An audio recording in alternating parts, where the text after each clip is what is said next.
ಈಗ ನಾವು ಚಂದ್ರಗ್ರಹಕ್ಕೆ ಮಂಗಳ ಗ್ರಹಕ್ಕೆ ಒಂದು ವಿಜ್ಞಾನಿಗಳು ಸೈಂಟಿಸ್ಟ್ಗಳು ಎಲ್ಲ ಒಂದು ಯಾನ ಮಾಡ್ತಾ ಇದ್ದಾರೆ.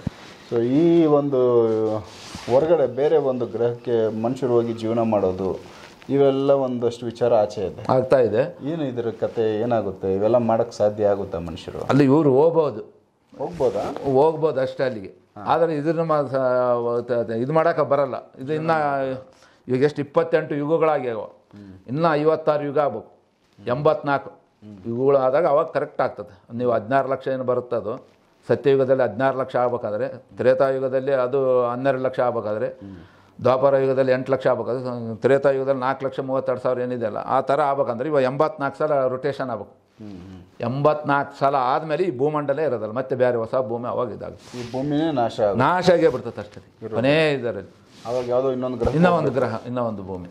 ಸೊ ನಾವು ಬೇರೆ ಕಡೆ ಹೋಗ್ತೀವಿ, ಬೇರೆ ಕಡೆ ಮತ್ತೆ ಅವಾಗ. ಯಾಕಂದ್ರೆ ಈಗ ನಾವೇ ಹೋಗೋದ ಇದನ್ನ ದೇವ್ರು ಮಾಡೋದಾ? ದೇವರೇ ಮಾಡ್ತಾನೆ, ಬೇರೆ ಕಡೆ ಕಳಿಸ್ತಾರೆ, ಬೇರೆ ಗ್ರಹಕ್ಕೆ ಅವ ಶಿಫ್ಟ್ ಆಗ್ತಾನೆ. ಸೊ ತುಂಬ ಇಂಟ್ರೆಸ್ಟ್ ಅಂದ್ರೆ ಇನ್ನು 56 ಯುಗಗಳು ಆಗ್ಬೇಕು. ಸೋಮವಾರ ಅಂದಮೇಲೆ ನಾವು ಸೋಮವಾರ ಕಂಟಿನ್ಯೂ ಸೋಮವಾರಗಳೇ ಇರಲ್ಲ. 7 ದಿನ ಆದಮೇಲೆ ಮತ್ತೆ ಸೋಮವಾರ ಬರ್ತದೆ. ಆದಮೇಲೆ ಜನವರಿ ಫೆಬ್ರವರಿ 12 ತಿಂಗಳು ಆದಮೇಲೆ ಮತ್ತೆ ಜನವರಿ ಬರೋದು. ಹೌದು. ಆದಮೇಲೆ 1ರಿಂದ 100 ವರ್ಷ ಆದಮೇಲೆ ಮತ್ತೆ ಒಂದು ಶತಮಾನ ಆಗೋದು. ಅದರಂಗೆ ಇದು ಯುಗಗಳು. ನಾವೇನು ಅನ್ಕೊಂಡು 4,32,000 ಕಲಿಯುಗಪ್ಪ ಅಲ್ಲಿವರೆಗೆ ಏನಾಗೋದಲ್ಲ ಅಂತಾರೆ. ಹಂಗೆ ಬರೋಲ್ಲ. ಕಂಟಿನ್ಯೂ 4,32,000 ದಿನ ಕಂಪ್ಲೀಟ್ ಇದಿರೋಕ್ಕೆ ಸಾಧ್ಯನೇ ಇಲ್ಲ. ಈಗಲೇ ಇಲ್ಲಿ ಮುಣಿಗೋಗ್ಬಿಡತ್ತೆ. ಇಲ್ಲಿ 5,130 ವರ್ಷಕ್ಕೆ 23 ವರ್ಷಕ್ಕೆ ಕೆಳಗ ಮ್ಯಾಗ ಅನ್ಯಾಯ ಅಕ್ರಮಗಳು ಆಗಬಾರ್ದೆಲ್ಲ ಆಗ್ತಾಯಿದ್ದಾವೆ, ನೋಡಬಾರ್ದೆಲ್ಲ ನೋಡ್ತಾ ಇದ್ದಾವೆ. ಅತ್ಯಾಚಾರ, ಅನಾಚಾರ, ವ್ಯಭಿಚಾರ ಓಸ ಇದ್ದಾವೆ. ಅತಿ ಆಗಿಬಿಟ್ಟ ಮತ್ತೆ. ಅಂದಮೇಲೆ ಇನ್ನೆಲ್ಲಿರ್ತದೆ? 4,32,000 ವರ್ಷ ಇರ್ಬೇಕಂದ್ರೆ ಇನ್ನು ಅಲ್ಲಿ ಯಾವ ಮಟ್ಟಕ್ಕೆ ಊಹೆ ಮಾಡಿಕೊಳ್ಳೋಕೆ ಕೂಡ ಆಗಂಗಿಲ್ಲ.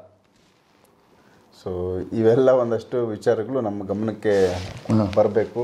ಹೌದು. ಇವಾಗ ನಾವು ಏನೇ ಮಾಡಿದ್ರು ಅಟ್ಲೀಸ್ಟ್ ಇರೋದನ್ನ ನಾವು ಉಳಿಸ್ಕೋಬೋದು, ಬಿಟ್ಟರೆ ಕಂಪ್ಲೀಟ್ ಪರಿಸರನ ಬದಲಾಯಿಸೋಕ್ಕೆ ಆಗಲ್ಲ. ನಾವು ಏನು ಕೆಡಿಸಿವೋ ಒಂದು ಭಾಗನ ಕೂಡ ಇದು ಮಾಡೋಕ್ಕಾಗಲ್ಲ. ನಮಗೆ ಸೃಷ್ಟಿ ಮಾಡೋಕ್ಕಾಗಲ್ಲ. ಅದು ಸೃಷ್ಟಿಕರ್ತನೇ ಬರ್ಬೇಕು. ಮತ್ತೆ ಅದನ್ನು ಮಾಡ್ಬೇಕಂದ್ರೆ ಮೇನ್ ಆತ ಪರಮಾತ್ಮನೇ ಬಂದು ಮಾಡೋದು. ನಮ್ಮ ಕೈಲಿ ಏನು ಮಾಡೋದು? ಕೆಡ್ಸೋಕ್ಕೈತೀವಿ ನಾವು, ಕೂಡ್ಸೋಕ್ಕಿಲ್ಲ. ನಾವು ಮಾನವ ಜನ ಇರೋದು ಕೆಡ್ಸೋಕ್ಕೆ ಮಾತ್ರ ಗೊತ್ತಿರ್ತೇನೆ, ಕೂಡ್ಸೋದು ಗೊತ್ತಿಲ್ಲ. ಸೊ ನಾವು ಕೆಡಿಸ್ತೀವಿ, ಹಾಳು ಮಾಡಿಟ್ಟು ಹೋಗ್ತೀವಿ. ಆದಮೇಲೆ ಆತ ಬಂದು ಇದು ಮಾಡಿರ್ತಾನೆ, ಪರಮಾತ್ಮ ಬಂದು ಇದು ಮಾಡೋದು. ನಮ್ಮ ಕೈಲಿ ಏನು ಮಾಡೋಕ್ಕೆ ಸಾಧ್ಯನೇ ಇಲ್ಲ. ನಾವು ಎಂಥವೆಲ್ಲ ಕಂಡಿಡಿದ್ವಿ, ಪ್ರಾಣನ ಕಂಡಿಡಿಯೋಕ್ಕಾಗಲಿಲ್ಲ ಇವತ್ತಿನವ್ರಿಗೆ. ಹೌದು. ಒಂದು ಜೀವ ಕೊಡೋಕ್ಕಾಗಲ್ಲ, ಜೀವ ಹುಟ್ಸೋಕ್ಕಾಗಲ್ಲ. ಜೀವ ತೆಗಿತೀವಿ, ಬೇಕಾದಷ್ಟು ತೆಗಿತೀವಿ ಜೀವಗಳು. ಮನಸ್ಸು ಮಾಡಿದ್ರೆ ಈಗ ಮಾಡ್ಬೇಕಂದ್ರೆ ಹಿಂಗೆ ಮಾಡ್ತೀವಿ, ವಾಪಸ್ ಕೊಡೋಕ್ಕಾಗಲ್ಲ. ಆದಮೇಲೆ ಈ ದೇಹದಲ್ಲಿ ಇರ್ತಕ್ಕಂಥ ಅಂಗಾಂಗಗಳು ಬದಲಾಯಿಸ್ತೀವಿ. ಆದಮೇಲೆ ಕೂಡ್ಸೋಕೆ ಬರಲ್ಲ. ಸೇಮ್ ಹೆಂಗಿದ್ದು ಅಂಗಾಂಗಗಳು ಹುಟ್ಟಿದಾಗ ಕೂಸು ಹುಟ್ಟಿದ ತಕ್ಷಣ ಹೆಂಗಿರ್ತದೆ, ಅದರಲ್ಲಿ ಅಂಗಾಂಗಗಳು ಎಷ್ಟಿರ್ತವೆ, ಅದು ಹೆಂಗೆ ಬೆಳವಣಿಗೆ ಆಯಿತು. ಹೌದು. ಅಷ್ಟು ಕರೆಕ್ಟಾಗಿ ಬೆಳವಣಿಗೆ ಆಗ್ತದೆ. ಆ ಥರ ನಾವು ಹುಟ್ಟಿಸಿ ಇವ್ರು ಏನೋ ಸೈಂಟಿಸ್ಟ್ ಏನು ಮಾಡ್ತಾ ಇದ್ದಾರಲ್ಲ, ಅವರು ಅದರ ಥರ ಹುಟ್ಟಿಸಿ ಅದ್ರದ್ದು ಬೆಳೆಸೋಕ್ಕಾಗಲ್ಲ ಅವ್ರಿಗೆ ಸಪ್ರೇಟ್. ಓಕೆ, ಫೈನಲ್ ಆಗಿ ಬೇರೆ ಇನ್ನೇನಾದರೂ ವಿಚಾರ ಇದ್ದರೆ ಗಮನಕ್ಕೆ ನಮ್ಮ ವೀಕ್ಷಕರಿಗೆ ತಿಳಿಸ್ಕೊಡಿ.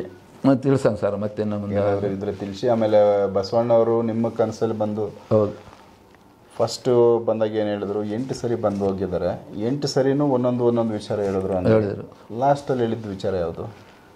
ಲಾಸ್ಟ್ ವಿಚಾರ ಅಂದರೆ ಇದೆ. ನಾವು 33ರಲ್ಲಿ ಕರೆಕ್ಟ್ 2033ರಲ್ಲಿ ನಾನು ಈ ಭೂಮಿ ಮೇಲೆ ಬರ್ತಾನೆ. ಬರೋದು ಹೆಂಗೆ? ಶ್ರೀಶೈಲದಿಂದನೇ, ಅಲ್ಲಿದ್ದಾನೆ ಉತ್ಪಾದನೆ, ಅಲ್ಲಿದ್ದ ಬರ್ತಾರೆ ಅವರು ಮತ್ತೆ ಸಂಘ ಏನಿದ್ರು ಅವರು ಸರೆಂಡ್ರನ್ನೆಲ್ಲ ಕರ್ಕೊಂಡೇ ಬರ್ತಾರೆ ಅವರು. ಅಲ್ಲಿ ಆತನ ಅಪ್ಪಣೆ ತೊಗೊಂಡು, ಶ್ರೀಶೈಲ ಮಲ್ಲಿಕಾರ್ಜುನ ಅಪ್ಪಣೆ ತೊಗೊಂಡು ಅಲ್ಲಿದ್ದ ಈ ಪ್ರಚಾರಕ್ಕೆ ಬರ್ತಾರೆ ಭೂಮಂಡ ಮೇಲೆ. ಸೊ ಅವ್ರು ಎಲ್ಲಿ ಬಂದು ನಿಲ್ತಾರೋ, ಎಲ್ಲಿ ಸ್ಥಾಪನೆ ಮಾಡ್ತಾರೋ ನನಗೆ ಅದನ್ನು ಗೊತ್ತಾಗಿಲ್ಲ. ಅವ್ರು ಬರಬೇಕಾದ್ರೆ ಮಂತ್ರಿಗಳಾಗಿ ಬರಲ್ಲ, ನಾರ್ಮಲ್ ಮನುಷ್ಯರಾಗೇ ಬರ್ತಾರೆ ಅಲ್ಲಿ ಬರೋದು. ಅಲ್ಲಿ ಅದನ್ನ ಅಪ್ಪಣೆ ತಗೊಂಡ ಮೇಲೆ ಮತ್ತೆ ಕೆಳ ಮಟ್ಟದ ಬಂದ ಮೇಲೆ ಇವ್ರಿಗೆ ಅವಾಗ ಗೋಚರ ಆಗುತ್ತೆ, ಅವ್ರು ಬಸವಣ್ಣವರು ಅವಾಗ ಇದ್ದರು, ನಮ್ಮೂರವರು, ಅವ್ರನ್ನೇ ಕರ್ಕೊಂಡು ನಾವು ಮಂತ್ರಿ ಮಾಡ್ಕೊಂಡ್ರೆ ನಮ್ಮದು ಇದಾಗ್ತದೆ ಅಂತೇಳಿ ಅವ್ರು ಕರೆ ಕಳಿಸ್ತಾರೆ ಅವಾಗ. ಸೊ ಅದಕ್ಕೆ ಮೊದಲೇ ಕಲಿಕೆ ಅವತಾರ ಆಗಿರುತ್ತೆ. ಅವ್ರು ಆಗಿಬಿಟ್ಟಿರ್ತದೆ, ಕಲಿಕೆ ಅವತಾರ ಆಗಿಬಿಟ್ಟಿರ್ತದೆ ಅವ್ರದ್ದು. ಸೊ ಕಲ್ಕಿ ಅವತಾರದಲ್ಲಿ ಏನೆಲ್ಲ ಒಂದಷ್ಟು ಕಲ್ಕಿ ಬಂದು ಚೇಂಜ್ ಮಾಡ್ತಾರೆ, ಆ ವಿಚಾರ ಏನಾದರೂ ಗೋಚರ ಆಗೈತೆ? ಅವರು ಬಂದು ಭಾಳಷ್ಟು ಜನನ ಅನ್ಯಾಯ ಮಾಡೋರು, ಅಧರ್ಮದಿಂದ ನಡ್ಕೊಳ್ಳೋರು ಅವ್ರನ್ನೆಲ್ಲ ನಾಶನ ಮಾಡೋದು ಅವರೇ. ಯಾವ ಥರ ಅಂದರೆ ಇವಾಗ ಹೇಳ್ತಾ ಇದ್ವಲ್ಲ, ದೇಶದಿಂದ ದೇಶಕ್ಕೆ ಇದ್ದೇ ನಡಿತೈತೆ ಅಂತವಲ್ಲ, ಅವರು ಪ್ರೇರಣೆ ಕೊಡ್ತಕ್ಕಂಥದ್ದು ಆತನ ಕಲ್ಕಿ ನಡಿಬೇಕದು. ಈ ಥರ ಆ ಪ್ರೇರಣೆ ಕೊಟ್ಟು ಅವ್ರ ಮೇಲೆ ಇವ್ರು ಬಾಂಬ್ ಹಾಕೋಣ, ಇವ್ರ ಮೇಲೆ ಅವರು ಅಣು ಬಾಂಬ್ ಹಾಕಿ ಏನೇನೋ ಆಗ್ತಾವಲ್ಲ ಅವು. ಸೊ ಇಲ್ಲಿ ಬಂದು ಕಲ್ಕಿನೇ ಡೈರೆಕ್ಟಾಗಿ ಯುದ್ಧ ಕತ್ತಿ ತೊಗೊಂಡು ಯುದ್ಧ ಮಾಡೋದಿಲ್ಲ ಫಸ್ಟ್ ಮನುಷ್ಯರಿಗೇನೆ ಪ್ರೇರಣೆ ಕೊಟ್ಟು ಇವ್ರ ಮೇಲೆ ನಮಗೆ ಆ ಕರ್ಮ ಮತ್ತೆ ಒತ್ಕೊಂಬೇಕಲ್ಲ ಮತ್ತೆ ಅದನ್ನ ಅಂದ್ರೆ ಕಲ್ಕಿ ಅವರು ಡೈರೆಕ್ಟಾಗಿ ಯಾರನ್ನೂ ಕೊಲೆ ಮಾಡಲ್ಲ ಅಷ್ಟು. ಇವ್ರು ನಮ್ಮ ಕಡೆಯಿಂದನೇ ನಾವೇ ಮಾಡಿವಿ, ನಾವೇ ನಮ್ಮ ಕಡೆಯಿಂದನೇ ಮಾಡಿಸ್ತಾನಂತ, ನಮ್ಮ ಕೈಲಿಂದ ಪ್ರೇರಣೆ ಮಾಡಿಸ್ತಾನೆ. ಯಾರು ಆಗಿರ್ತಾರೋ ಅವ್ರ ಮಂತ್ರಿ, ಅವರು ವಿದೇಶಾಂಗ ಮಂತ್ರಿ, ಏನೇನೋ ಮಂತ್ರಿ ಪದಗಳು ಇರ್ತಾವಲ್ಲ ಅವ್ರಿಗೆ, ಯಾರಿಗೆ ಏನು ಪ್ರೇರಣೆ ಕೊಡ್ಬೇಕು, ಮೊದಲು ಮೇನ್ ಮಂತ್ರಿ, ಪ್ರಧಾನ ಮಂತ್ರಿ, ಅಧ್ಯಕ್ಷರು ಏನಿರ್ತಾರೋ ಅವ್ರಿಗೆ ಪ್ರೇರಣೆ ಆಗ್ತದೆ.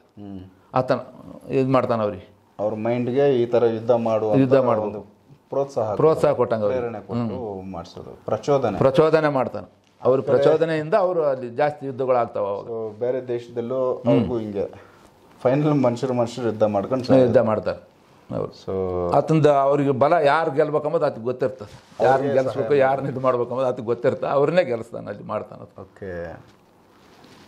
ಸೊ ಇವೆಲ್ಲ ತುಂಬ ಇಂಟ್ರೆಸ್ಟ್ ಇದೆ ಸಬ್ಜೆಕ್ಟ್ಸು. ಆಮೇಲೆ ಕಲ್ಕಿಯವರು ಈಗ ಇಡೀ ಭೂಮಂಡಲನ ಇಲ್ಲಿ ಕೂತ್ಕೊಂಡೆ, ಕರ್ನಾಟಕದಲ್ಲಿ ಕೂತ್ಕೊಂಡೆ ಆಳ್ವಿಕೆ ಮಾಡೋದು. ಬೇರೆ ಬೇರೆ ಕಡೆ ಹೋಗಿ ಬರ್ತಾರ ಅಂದರೆ ಇಲ್ಲಿ ದೇಶದಾಗ ಇದ್ದವರು, ಸುತ್ತಲಿದ್ದವರು ಕೆಲವರು ಬರ್ತಾರೆ. ಅಂದ್ರೆ ಒಂದೇ ತಲೆ ಇರಲ್ಲ ಅದು. ಇವಾಗ ನಾವು ಹೆಂಗೆ ರಾಜ್ಯ ಕಟ್ಕೊಂಡು ರಾಜ್ಯ ರಾಜಧಾನಿ ಊರುಗಳು ಹೆಂಗಿದಾವೆ, ಅದು ಊರುಗಳು ಇರಲ್ಲ ಅವಾಗ ಅಷ್ಟೊಂದು. ಪ್ರದೇಶ ಒಂದೊಂದು ರಾಜ್ಯ ಒಂದೊಂದು ಇದು ಇರ್ತದೆ. ಅಲ್ಲಿ ಒಂದಷ್ಟು 1000 ಜನ, ಅಲ್ಲಿ ಒಂದು 500 ಜನ, ಇಷ್ಟೇ. ಒಂದು ನಮ್ಮ ದೇಶದಲ್ಲೆಲ್ಲ ಕಲ್ತು ಒಂದು 33 ಕೋಟಿ ಆಗ್ಬೇಕಪ್ಪ ಅಂದ್ರೆ ಅಷ್ಟು ಜನ ಇರಬೇಕು. ಅಲ್ಲಿ ಆಗ್ತಾರೆ. ಒಂದೊಂದು ಕೋಟಿ ಅಂತಕ್ಕಂತ ಇರೋಕ್ಕಲ್ಲ ಮತ್ತೆ. ಓಕೆ.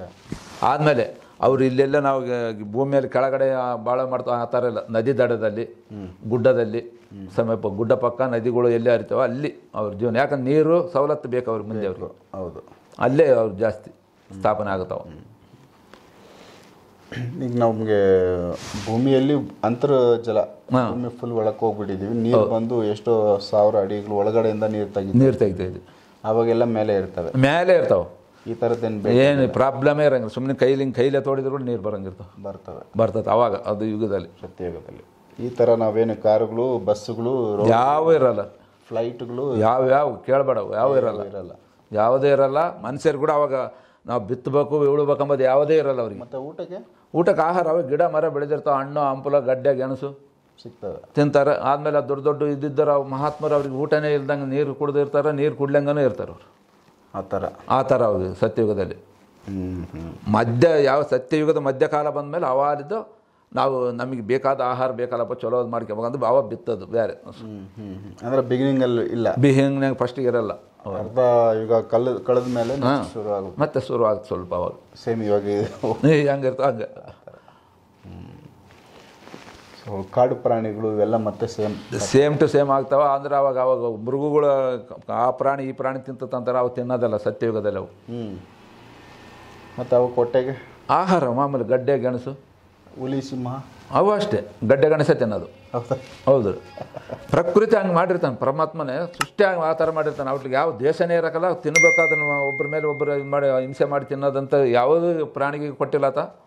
ಯಾವುದೂ ಇರಲ್ಲ ಅವಾಗ. ಎಲ್ಲ ಪ್ರಾಣಿ ಸುಖವಾಗಿ ಇರ್ತಾವೆ, ಧ್ಯಾನದಲ್ಲಿದ್ದಂಗೆ ಅವು ಕೂಡ. ಇನ್ನು ಏನೆಲ್ಲ ನೋಡಿದ್ದೀರಾ ನೀವು? ಇನ್ನು ಹೇಳ್ಬೇಕಂದ್ರೆ ಜಾಸ್ತಿ ಒಂದೊಂದು ಬರ್ತಾ ಇದ್ದಾವೆ. ಹಂಗೆ ಮಾತಾಡ್ತಾ ಹೋದಂಗೆಲ್ಲ ಜಾಸ್ತಿಗೆ ಬರ್ತಾ ಇದೆ.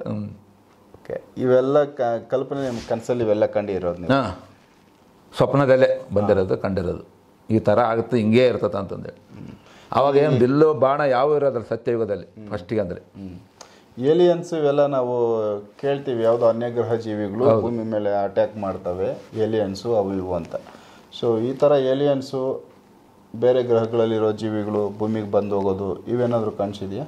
ಅದೇನು ನನಗೆ ಇವತ್ತಿನವ್ರಿಗೆ ಏನು ಕಂಡಿಲ್ಲ ರೀ. ಅಲ್ಲ, ಒಂಥರ ಇರ್ಬೋದು, ಯಾವ ಗ್ರಹದಲ್ಲಿ ಆದರೂ ಇರ್ತಾವೆ. ಮತ್ತು ವಿಜ್ಞಾನಿಗಳು ನೋಡ್ತಾ ಇದ್ದಾರೆ, ಇರ್ಬೋದು. ಆದರೆ ನನಗೆ ಇವತ್ತಿನವರೆಗೆ ಅವು ಯಾವ ಕಂಡಿಲ್ಲ. ಅದ್ರ ಬಗ್ಗೆ ನನಗೆ ಬಂದಿಲ್ಲ, ಅವು ಮನಸ್ಸಿಗೆ ಬಂದಿಲ್ಲ. ಮತ್ತು ಮುಂದೆ ಬಂದರೆ ತಿಳಿಸ್ಬೋದು. ಆ ಥರ ಏನಾಗ ಈಗ ಹಂಪಿಯಲ್ಲೆಲ್ಲ ಅವಾಗ ಶ್ರೀಕೃಷ್ಣ ದೇವರಾಯರು ಆಳ್ವಿಕೆ ಮಾಡಬೇಕಾದ್ರೆ ಬೀದಿಯಲ್ಲಿ ಚಿನ್ನ ಬಂಗಾರ ತೂಗ ಆಳ್ತಿತ್ತು. ಸೊ ಸೇರುಗಳಲ್ಲಿ ಅಳತೆ ಮಾಡಿ ಹಾಕೋರಂತ. ಹೌದು, ಅದು ಬರುತ್ತೆ ಆ ಥರ. ಹೌದು, ಮತ್ತು ಸತ್ಯಯುಗದಲ್ಲಿ ಇರುತ್ತೆ. ಅದನ್ನು ಸೇರ್ಲು ಅಳ್ತಿಬೇಕಿಲ್ಲ. ಯಾರು ಒಲ್ಲೆ ಅಂತಾರ, ತಗೊಳ್ಳೋರು ಇಲ್ಲ, ಹಾಕೊಳ್ಳೋರು ಇರೋಕ್ಕಲ್ಲ ಒಡವೆಗಳನ್ನ. ಅಷ್ಟು ಶ್ರೀಮಂತಿಕೆ ಇರ್ತದೆ ಅವು. ಗುಂಡಾರದಲ್ಲಿ ಇವಾಗ ಜನಸಂಖ್ಯೆ ಎಷ್ಟು ಕಡಿಮೆ ಆಗುತ್ತೆ. ಜನಸಂಖ್ಯೆ ಯಾವಾಗ ಕಡಿಮೆ ಆಯ್ತು, ಅದು ಬಂಗಾರ ಹೆಚ್ಚಾಕಿ ಅಂತ ಹೋಗ್ತದೆ. ಇವಾಗ ಅದು ಬಂಗಾರದ ಇವಾಗ ಎಷ್ಟೈತೆ ರೇಟ್ ಜಾಸ್ತಿ ಆಗುತ್ತೆ. ಅದು ಯಾವಾಗ ಏನೂ ಇರೋಲ್ಲ, ಅದಕ್ಕೆ ಬೆಲೆನೇ ಇರೋದಲ್ಲ. ಯಾರ ಮನೆ ನಿಮ್ಮ ಮಣಗಟ್ಟಲೆ ಇರ್ತದೆ ಅವಾಗ. ಅವ್ರು ಎಲ್ಲಿ ಪ್ರತಿಷ್ಠಾನ ಮಾಡಿರ್ತಾರೋ ಅವ್ರ ಮನೇಲಿ ಅವ್ರಿಗೆ ಸಾಕಷ್ಟು ಇರ್ತದೆ. ಅಕ್ಕಂತ ತಿರುಗಾಡು ಕೂಡ ಮನಸ್ಸಿರಂಗಲ್ಲ ಅವ್ರಿಗೆ, ಬೇಡ ಅನಿಸುತ್ತೆ. ಸುಮ್ಮನೆ ಆಯ್ತಪ್ಪ ಬಂಗಾರ ಅಷ್ಟೇ ಅಷ್ಟೇ. ಇವಾಗ ನಮ್ಗೆ ಇಷ್ಟು ಬಂಗಾರ ಸಿಕ್ಕರೆ ಯಾಕೆ ತೋರಿಸ್ಬೇಕಂತ ಹಿಂಗೆ ಇಟ್ಕೊಂಡು ತೋರಿಸ್ಕೊಂತ ಹೋಗ್ತಿರ್ತಾರೆ ಕಾಣಲಂತದ್ದು. ಹಂಗಾಗಿ ಕಳತನ ಇವೆಲ್ಲ ಜಾಸ್ತಿ ಆಗ್ತಾ ಇರೋದು. ನೋಡಿ ಹೆಣ್ಮಕ್ಳು ಕೊಳ್ಳಾಗ ಒಂದು ಸರ ಇದ್ರು ಕೂಡ ಬಿಡೋದು, ಕಿತ್ಕೊಂಡು ಹೋಗ್ತಾರೆ ಗಾಡಿ ಮೇಲೆ ಹಾಕಿ. ನಡೀತಾ ಇದೆ ಇವೆಲ್ಲ. ಸೊ ಕುಟುಂಬಗಳಲ್ಲಿ ಈಗ ನಾವು ಒಂದು ಕುಟುಂಬಕ್ಕೆ ಈಗ ಪ್ರೆಸೆಂಟ್ ನಾವು ಅಪ್ಪ ಅಮ್ಮ ಮಗ ಮಗಳು ಒಂದು 4 ರಿಂದ 5 ಜನ ಒಂದು ಕುಟುಂಬಕ್ಕೆ ನೋಡ್ತೀವಿ. ಹೌದು. ಅವಿಭಕ್ತ ಕುಟುಂಬಗಳು ನಾವು ಇದ್ರ ಹಿಂದೆ ನೋಡಿದ್ದೀವಿ. ಹೌದು. ಸೊ ಅಲ್ಲಿ 20 ಜನ 30 ಜನ 50 ಜನ ಅವ್ರಿಗೆ ಅಂದ್ರೆ ಯಾವ ಅವಾಗ ಆಸೆ ಆಕಾಂಕ್ಷೆಗಳು ಕಡಿಮೆ ಇದ್ದು ಒಂದು ಕುಟುಂಬ ಒಂದೇ ಕುಟುಂಬದಲ್ಲಿ ಆ ಥರ ಇರುತ್ತಾ? ಅವ್ರು ಸತ್ಯಯುಗದಲ್ಲಿ ಅಂದರೆ ಅವ್ರು ಎಷ್ಟು ಜನನ ಇದು ಮಾಡ್ಕೋಬೇಕು ಅಷ್ಟೇ ಮಕ್ಕಳು ಮಾಡ್ಕೊಬೋದು. ಅವರು ನಾವು ತ್ರೇತಾಯುಗದಲ್ಲಿ ದ್ವಾಪರ ಯುಗದಲ್ಲಿ ಬಂದಮೇಲೆ ಜಾಸ್ತಿ ಜನಸಂಖ್ಯೆ ಹುಡ್ತಾರೆ. ಅವ್ರಿಗಿರಲ್ಲ, 2 3 ಒಬ್ಬರು ಅವ್ರು ಎಷ್ಟು ಅನ್ಕೊಂಡಿರ್ತಾರೆ ಮನುಷ್ಯ ಸಾಕಪ್ಪ ನಮ್ಮದು ಅಂದ್ರೆ ನಮ್ಮದು ಆಪ್ರೇಷನ್ ಮಾಡೋದು ಅವೆಲ್ಲ ಇಲ್ಲ ಅವರಿಗೆ. ಅವ್ರು ಮಂತ್ರದಂಡದಿಂದನೇ ಅವ್ರು ಸಾಕು ಮಾಡ್ಕೊತಾರೆ, ಮಂತ್ರಾಕ್ಷರಗಳಿಂದನೇ ಇದು ಮಾಡ್ಕೊತಾರೆ ಅವರು ಸತ್ಯಯುಗದಲ್ಲಿ. ಅಂದರೆ ಜೀವನನೇ ಕಂಪ್ಲೀಟ್ ಅವರು ಧ್ಯಾನದಲ್ಲಿ ಮಂತ್ರ ಅದೇ ಬಿಟ್ಟರೆ ಬೇರೆ ಏನಿಲ್ಲ, ಅದೇ ಜೀವನ ಅವರಿಗೆ. ನಮಗೆ ಇವಾಗ ಇದು ದುಡಿಯೋದು ತಿಂಬೋದು ಕೆಲಸಕ್ಕೆ ಹೋಗೋದು ಏನೇನು ನಮಗೆ ಇದಾಗಿದೆ, ಅವ್ರಿಗೆ ಅದೇ ಧ್ಯಾನನೇ ಒಂದು ಕೆಲಸ ಇದ್ದಂಗೆ. ಓಕೆ, ಅಂದರೆ ಮಂತ್ರಗಳು ಕೆಲಸ ಮಾಡ್ತವೆ ಆಗ. ಮಂತ್ರನೇ ಭಾಳ ಕೆಲಸ ಮಾಡೋದು ಅವಾಗ ಮಂತ್ರ ಸತ್ಯಯುಗದಲ್ಲಿ. ಮಂತ್ರದಿಂದನೇ ಎಲ್ಲವೂ ಮಾಡ್ಕೊಂತಾರೆ ಅವರು. ಏನು ಬೇಕೋ ಇಂಥದ್ದು ಬೇಕು ಅಂತ ಪ್ರೇರಣೆ ಮಾಡ್ಕೊಂಡು ಒಂದು ಮಂತ್ರ ಮನಸ್ಸಿನ ಪ್ರೇರಣೆ ಅನ್ಕೊಂಡ್ಬಿಟ್ರೆ ಸಾಕು ಅವ್ರ ಮನಸ್ಸಿನ ಬರುತ್ತೆ, ಅದು ಆಗ್ತದೆ. ಸತ್ಯಯುಗ ಅವರು ದೇವಾತ್ಮರು ಏನು ಬೇಕಾದ್ ಮಾಡ್ಕೊಂತಾರೆ, ಏನು ಬೇಕಾದ್ ಅನ್ಕೊಂತಾರೆ. ಅದು ಮತ್ತೆ ಅನರ್ಥವಾಗಂಥವು ಏನು ಮಾಡಲ್ಲ ಅವರು. ಸತ್ಯವಾಗಿ ಒಳ್ಳೇದೇನು ಬೇಕೋ ಅದನ್ನು ಒಳ್ಳೇದನ್ನೇ ಕೋರ್ತಾರೆ, ಒಳ್ಳೇದನ್ನೇ ಆಗ್ತತೆ, ಒಳ್ಳೇದೇ ಮಾಡ್ತಾರೆ ಅವರು. ಅದು ಬಿಟ್ಟು ಕೆಟ್ಟದಂದ್ರೆ ಅವ್ರಿಗೆ ಗೊತ್ತಿರಂಗಿಲ್ಲ. ಪೂಜೆಗೆ ಪ್ರಾಣಿಗಳ ಬಲಿ ಇವೆಲ್ಲ ಏನಿರಲ್ಲ. ಪ್ರಾಣಿ ಹಿಂಸೆ ಇರಲ್ಲ, ಪ್ರಾಣಿಗಳು ಇರಲ್ಲ, ಮಾಂಸಾಹಾರ ಇರಕ್ಕಲ್ಲ. ಅವಾಗ ಯಾರ್ಯಾರು ಮಾಂಸಾಹಾರ ಮಾಡೋದಲ್ಲ ಸತ್ಯಯುಗದಲ್ಲಿ ಬಂದು. ತ್ರೇತಾಯುಗ ಆದಮೇಲೆ ಒಂದೊಂದೊಂದೊಂದು ಒಟ್ಟಿಗೆ ಬರ್ತಾರೆ. ಆದಮೇಲೆ ತ್ರೇತಾಯುಗದಲ್ಲಿ ಮನುಷ್ಯರು ಪೂಜೆ ಮಾಡ್ತವಂತವಲ್ಲ ಮನುಷ್ಯರನ್ನ. ಸತ್ಯಯುಗದಲ್ಲಿ ಯಾರಿದ್ರು ಅವ್ರು ಒಳ್ಳೆಯವ್ರು ಯಾರು ಇರ್ತಾರೆ ಅವ್ರನ್ನ ನಾವು ಬಸವಣ್ಣವ್ರನ್ನ ಅನುಯಾಯಿಗಳು ಮಾಡ್ಕೊಂಡ್ವಿ. ನೀವು ಇನ್ನೊಬ್ರು ನಿಮ್ಗೆ ಗುರುಗಳು ಯಾರಂತ ನೀವು ಒಬ್ಬರನ್ನ ಮಾಡ್ಕೊಂತ ಅವ್ರ ಮೇಲೆ ತತ್ವ ನಿಮ್ಮ ಮಕ್ಕಳು ಮೊಮ್ಮಕ್ಕಳು ಮರಿ ಮೊಮ್ಮಕ್ಕಳು ಅವರೆಲ್ಲ ನಮ್ಮಪ್ಪ ನಮ್ಮ ತಾತ ಮುತ್ತಾತ ಇವ್ರನ್ನೇ ಮಾಡ್ದಂತ ಅವ್ರು ಹಂಗೆ ಮಾಡ್ಕೊಂತ ಇಷ್ಟು ಅಗಲ ಆಗ್ತದೆ. ಅದು ಜಾಯಿಂಟು ವಂಶವೃಕ್ಷ ಬೆಳೆದಂಗೆ ಜಾಸ್ತಿ ಹಾಕ್ಯಂತಾನೆ ಹೋಗ್ತದೆ, ಬೆಳೆಯುತ್ತಾನೆ ಹೋಗುತ್ತೆ ಹಂಗೆ. ಸೊ ಇವೆಲ್ಲ ಘಟನೆಗಳು ನಾವು ಮುಂದೆ ನೋಡ್ತೀವಿ ಕೂಡ. 2023ರಲ್ಲಿ ಇದು ಪ್ರಾರಂಭ ಸತ್ಯಯುಗ. ಅದಕ್ಕೆ ಮೊದಲೇ ನಾಶ ಆಗೋದು ಆಗ್ಬಿಡುತ್ತೆ. ಏನೆಲ್ಲ ನಾಶ ಆಗ್ಬೇಕು ಇವಾಗ ಇರೋದು ಪ್ರೆಸೆಂಟ್ 33ಕ್ಕೆ ಸತ್ಯಯುಗ ಪ್ರಾರಂಭ ಅಂದ್ರೆ ಅದಕ್ಕೆ ಮೊದಲೇನೆ ನಮಗೆ 10 ವರ್ಷದಲ್ಲಿ ತುಂಬಾ ಬದಲಾವಣೆ ಆಗ್ತದೆ. ತುಂಬಾ ಭೂಮಿ ಕಂಪ್ಲೀಟ್ ಆಗಿ ಬದಲಾಗುತ್ತೆ. ಹೌದು. ಸೊ ಈಗ ಪ್ರೆಸೆಂಟ್ ಕೂಡ ಕೆಲವು ಕಡೆ ಭೂಕಂಪಗಳನ್ನ ನಾವು ನೋಡ್ತಾ ಇದ್ವಿ. ನಮ್ಮ ದೇಶ ಬಿಟ್ಟು ಹೊರಗಡೆ ಬೇರೆ ದೇಶಗಳಲ್ಲೂ ಕೂಡ ಈಗ ನ್ಯೂಸ್ ಚಾನಲ್ ಯಾರ್ಯಾರು ಜಾಸ್ತಿ ನಾಶ ಮಾಡ್ಯಾರು, ಯಾವ ದೇಶದವ್ರು ಜಾಸ್ತಿ ನಾಶ ಮಾಡ್ಯಾರ ಫಸ್ಟ್ ಅವು ಹೋಗ್ತಾನೆ, ಫಸ್ಟ್ ಅಲ್ಲೆಲ್ಲಿಂದ ಸ್ಟಾರ್ಟ್ ಆಗುತ್ತೆ ಡ್ಯಾಮೇಜ್ ಆಗೋದು. ಎಲ್ಲೆಲ್ಲಿ ಜಾಸ್ತಿ ಇದಾಗಿರ್ತಾವೆ ಅಲ್ಲೆಲ್ಲ ಡ್ಯಾಮೇಜ್ ಜಾಸ್ತಿ ಆಗ್ತಾನೆ ಇರ್ತದೆ. ಅದು ಪ್ರಕೃತಿ ನಾವು ರಕ್ಷಣೆ ಮಾಡ್ಕೊಳಕ್ಕಾಗಲ್ಲ, ಅಲ್ಲಿ ಏನೂ ರಕ್ಷಣೆ ಏನು ಮಾಡ್ಕೊಳಕ್ಕಾಗಲ್ಲ, ಯಾವ ಸಾಧ್ಯನೇ ಇಲ್ಲ ಮಾಡ್ಕೊಳಕ್ಕೆ. ಅವ್ರು ಯಾವ ಎಂಥ ವಿಜ್ಞಾನನ ಇರಲಿ ಎಂಥ ಸೈಂಟಿಸ್ಟ್ ಆಗಲಿ ಏನು ಕಂಡುಹಿಡಿದವಪ್ಪ ನಾವು ಬೇಕಾದ್ ಮಾಡ್ತಂದು ಮಾಡೋಕ್ಕಾಗಲ್ಲ ಅವ್ರ ಕೈ. ಅಲ್ಲಿಂದ ಜನಗಳನ್ನ ನಾವು ಬೇರೆ ಕಡೆ ಚೆನ್ನಾಗಿರೋ ಜಾಗ ಮಾಡ್ತಾರೆ, ಶಿಫ್ಟ್ ಇನ್ನೊಂದು ಕಡೆ ಮಾಡತ್ತಟ್ಟಿಗೆ ಅಲ್ಲಿ ಮುಗಿದೋಗ್ಬಿಟ್ಟಿರ್ತದೆ ಅವ್ರು. ಸೊ ಅವ್ರು ಎಲ್ಲೇ ಶಿಫ್ಟ್ ಆದರೂ ಇಂಥವ್ರು ಹೋಗ್ಬೇಕು ಅಂದರೆ ಅವ್ರು ಎಲ್ಲಿದ್ರು ಹೋಗಿಬಿಡ್ತಾರೆ ಅಷ್ಟೇ. ಹೌದು. ಈಗ ಯಾರ್ದು ಎಷ್ಟೆಷ್ಟು ಕರ್ಮ ಆಯ್ತು ಅವ್ರು ಮುಂದೆ ಹೋಗ್ತಾರೆ. ಇವಾಗ 1000 ಜನ ಸತ್ರ ಮುಂದಿನ ವರ್ಷ ಮಳೆ ಬಂದು ಬಡ್ಕೊಂಡು ಹೋದ 1000 ಜನ ಸಾಯ್ತಾರೆ. ಇವಾಗ ಇನ್ನೊಂದು ತಿಂಗಳಾಗಿ ಮತ್ತೆ 5000 ಜನ ಸಾಯ್ಬೋದು, 1,00,000 ಜನ ಸಾಯ್ಬೋದು. ಘಟನೆಗಳು ಬರ್ತಾ ಜಾಸ್ತಿ ಆಗ್ತಾನೆ ಆಗುತ್ತೆ. ಆದಮೇಲೆ ಕಲಿಯುಗ ಸತ್ಯಯುಗ ಆರಂಭ ಆದಮೇಲೆ ಕೂಡ ಕೆಲವು ತಾನೇ ಇರ್ತಾವೆ ಇವು ಏನು ನಡಿತಾವಲ್ಲವು. ಕೆಲವು ದಿನ ಕಡಿಮೆ ಆಕ್ಯಂತ ಹೋಗ್ತದೆ, ಮತ್ತೆ ಇವು ಜಾಸ್ತಿ ಆಕ್ಯಂತ ಹೋಗ್ತದೆ. ಅಪ್ಪಾಗಿ ಮತ್ತೆ ಡೌನ್ ಆಕ್ಯಾಂತ ಬರ್ಬೇಕಲ್ಲ, ಮತ್ತೆ ಯಥಾಸ್ಥಿತಿ ಬರ್ಬೇಕಪ್ಪ ಅಂದ್ರೆ ಒಂದು 40-50 ಇದಕ್ಕೆ ಆಗ್ಬೋದ್ರೆ ಆಗ್ಬೋದು. 34 ಅಂದರೆ 44-50 ವರ್ಷದೊಳಗೆ ಕಂಪ್ಲೀಟ್ ಕ್ಲೀನ್ ಯಥಾಸ್ಥಿತಿ ಬಂದ್ಬಿಡ್ತದೆ. ಮತ್ತೆ ನಾರ್ಮಲ್ ಮತ್ತೆ ಎಷ್ಟು ಇದಿರ್ತದೆ ಮನಸ್ಸು. ನಾನು ಎಷ್ಟು ಕೆಟ್ಟ ಮನಸ್ಸು ಮಾಡ್ತಂದು ಮಾಡಿಕೊಡು ಬಿಡೋಕ್ಕಲ್ಲ. ಅದು ಅಷ್ಟು ಪ್ರಕೃತಿ, ಅಷ್ಟು ಒಳ್ಳೆ ಪ್ರಕೃತಿ ಕೊಡ್ತಾನೆ ಪರಮಾತ್ಮ. ಆಲೋಚನೆ ಮಾಡೋದಕ್ಕೆ ಮೈಂಡ್ನ ಬಿಡೋದಿಲ್ಲ ಅಸಲ್. ಬೇರೆ ಆಲೋಚನೆ ಬರಂಗೇ ಇಲ್ಲ ಅವಾಗ. ನಾನು ಮಾಡ್ತೇನಪ್ಪ ಮಾಡ್ಬೇಕು ಅನ್ಕೊಂಡ್ರೆ ಕೂಡ ಬರಲ್ಲ. ಹಂಗಿರ್ತದೆ ಪ್ರಕೃತಿನೇ ಆ ಥರ ಇರ್ತದೆ ಅವಾಗ. ಬದಲಾಯಿಸ್ಬಿಟ್ಟಿರ್ತದೆ. ಅದಕ್ಕೆ ಅಷ್ಟು ಇದಿರ್ತಾರೆ ಅವಾಗ ಆತ್ಮಗಳು. ಅದಕ್ಕೆ ಅವ್ರನ್ನ ದೇವಾತ್ಮರು ಅಂಬೋದು. ತ್ರೇತಾಯುಗದಲ್ಲಿ ಬಂದು ಮಹಾತ್ಮರು ಸ್ವಲ್ಪ ಕಡಿಮೆ ಆಗುತ್ತೆ ಡೌನ್. ನಾವಿವಾಗ 100% ಮಾರ್ಕ್ಸ್ 199 ಮಾರ್ಕ್ಸ್ ತಗೊಂಡಾರಲ್ಲ ಸತ್ಯಯುಗದ. ಇವಾಗ ಕಲಿಯುಗದಿಂದ ಸತ್ಯಯುಗ ನೋಡ್ತಾರೆ, 2 ಯುಗ ನೋಡ್ತೇವೆ ನಾವು. 98-97 ಬಂದಂಗಲ್ಲ ಸತ್ಯಯುಗದಲ್ಲಿ ಮತ್ತೆ ಹುಟ್ಟುತ್ತೀವಿ ನಾವು.